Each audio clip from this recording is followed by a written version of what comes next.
AE Nookaraj కుటుంబం ఆత్మహత్యకు కారణమైన నిందితుడు సాదిక్ పోలీసుల విచారణలో ఏం చెప్పాడు? నూకరాజ్ కుమార్తె సౌజన్య సాదిక్కు మధ్య సంబంధం ఏంటి? సౌజన్య సూసైడ్ లెటర్ ద్వారా ఎలాంటి సంచలన విషయాలు వెలుగులోకి వచ్చాయి? వివాహేతర సంబంధాలు కుటుంబాలను నాశనం చేస్తాయనడానికి ఈ ఘటన మరో ఉదాహరణ. ఈ కేసులో లవ్ జిహాద్ కోణం ఏంటి? చిన్న పొరపాటు, అంతకుమించి తొందరపాటు 3 ప్రాణాలు పోవడానికి కారణమైందా?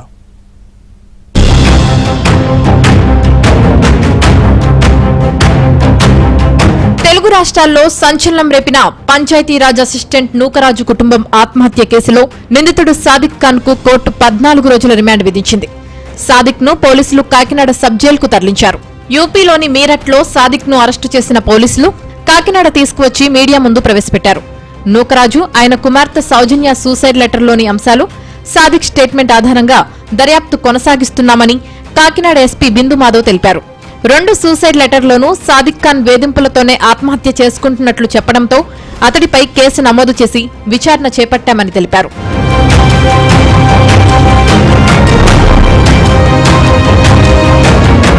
హత్య, బలవంతపు మత మార్పిడి సెక్షన్ల కింద సాదిక్ పై కేసులు నమోదు చేశామని ఎస్పీ బిందు మాధవ్ తెలిపారు. కస్టడీలో ప్రశ్నిస్తే మరిన్ని విషయాలు వెలుగులోకి వస్తాయన్నారు. నూకరాజు కుటుంబం ఆత్మహత్య ఘటనకు ముందు బాధితులు ఎలాంటి ఫిర్యాదు చేయలేదని అన్నారు. తన భర్తను సాదిక్ హత్య చేశాడని సౌజన్య సూసైడ్ లెటర్లో రాశారని తెలిపారు. మతం మారాలని సాదిక్ ఒత్తిడి తెచ్చాడని, తీవ్రంగా కొట్టి గాయపరిచాడని సూసైడ్ లెటర్లో సౌజన్య రాసినట్లు ఎస్పీ వివరించారు. ఆ సూసైడ్ నోట్ ప్రకారం సౌజన్య గారు కొన్ని రోజుల నుంచి సాదిక్తో రిలేషన్లో ఉన్నారండి. ఇద్దరు కలిసి కొన్ని రోజులుగా they have been together. That is the relation. ఈయనకి ఫ్రెండ్స్ ఎవరైతే ఉన్నారో ఈ షూటింగ్ రిలేటెడ్ ఫ్రెటర్నిటీ, వాళ్ళలో కొంతమంది దగ్గరికి వెళ్ళి ఫోన్ పోయిందని చెప్పి, డబ్బులు పోయాయి, ఒకరోజు షెల్టర్ కావాలని చెప్పి, ఇట్లా ఆయన ఎక్కడికక్కడ వాళ్ళకి మాయమాటలు చెప్పి షెల్టర్ తీసుకోవడం జరిగింది. సూసైడ్ నోట్ వరకు ప్రస్తుతానికి ఇన్వెస్టిగేట్ చేస్తున్నాము. దానిలో భాగంగా ఫర్దర్గా ఏం ఫ్యాక్ట్స్ బయటకు వస్తే we will include all those facts in the case diary. అటు నూకరాజు కుమార్తె సౌజన్య సూసైడ్ లెటర్లో సాదిక్ దారుణాలు వెలుగులోకి వచ్చాయి. తన కొడుకు కార్తికేయ రెడ్డికి ఫాదర్ అటాచ్మెంట్ అస్సలు లేదని, దీనివల్ల తన బిడ్డ ఎప్పుడూ ఒంటరిగా ఉండేవాడని సౌజన్య తెలిపింది.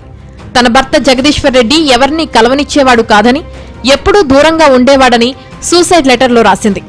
తమ పర్సనల్ విషయాలు తెలుసుకుని సాదిక్ తమకు దగ్గరయ్యాడని సౌజన్య తెలిపింది. ఆ తర్వాత తన ప్రైవేట్ విషయాలు అడ్డుపెట్టుకుని సాదిక్ బ్లాక్మెయిల్ చేయడం మొదలుపెట్టాడని సౌజన్య సూసైడ్ లెటర్లో పేర్కొంది. ఎదిరించిన ప్రతిసారి సాదిక్ కొట్టేవాడని, తన కొడుకుని టెర్రరిస్టులకు అమ్మేస్తా అని బెదిరించేవాడని సౌజన్య సూసైడ్ లెటర్లో తెలిపింది. ఆ వేధింపులు తట్టుకోలేక చచ్చిపోదామనుకున్నా కూడా కుమారుడి కోసమే బతికానని చెప్పింది. ఇస్లాంలోకి మారాలని టార్చర్ పెట్టేవాడని, సాదిక్ క్రూరత్వం భరించలేక లెటర్ రాస్తున్నానని పేర్కొంది సౌజన్య. తన భర్తకు ప్రమాదకర రసాయనమిచ్చి సాదిక్ చంపేశాడని రాసింది. తమ కుటుంబానికి సంబంధించిన బ్యాంకు వివరాలు, ఆస్తి డాక్యుమెంట్స్ కూడా సాదిక్ తన కంట్రోల్లో ఉంచుకున్నాడని ఆవేదన వ్యక్తం చేసింది. పోలీస్ డిపార్ట్మెంట్లో పరిచయాలు ఉన్నాయని, ఫిర్యాదు చేస్తే తన కొడుకును చంపేస్తానని సాదిక్ తీవ్రంగా బెదిరించాడని సూసైడ్ లెటర్లో పేర్కొంది సౌజన్య.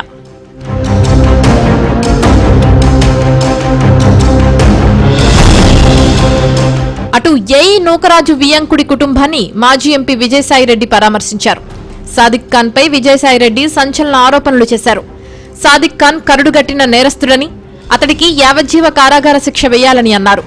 ఈ ఘటనపై ట్వీట్ చేసిన విజయసాయిరెడ్డి, రాష్ట్రంలో ప్రతి మహిళ లవ్ జిహాద్ విషయంలో అప్రమత్తంగా ఉండాలన్నారు.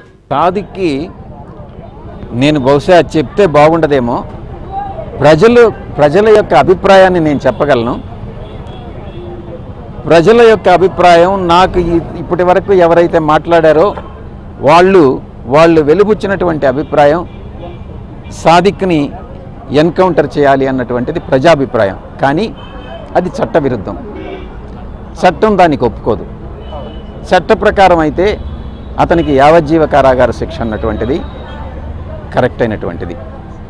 యావజ్జీవం అని అంటే మళ్ళీ సండే రెమిషన్ ఉండకూడదు. 14 సంవత్సరాలు అని అంటే 14 సంవత్సరాలు ఉండాల్సిందే.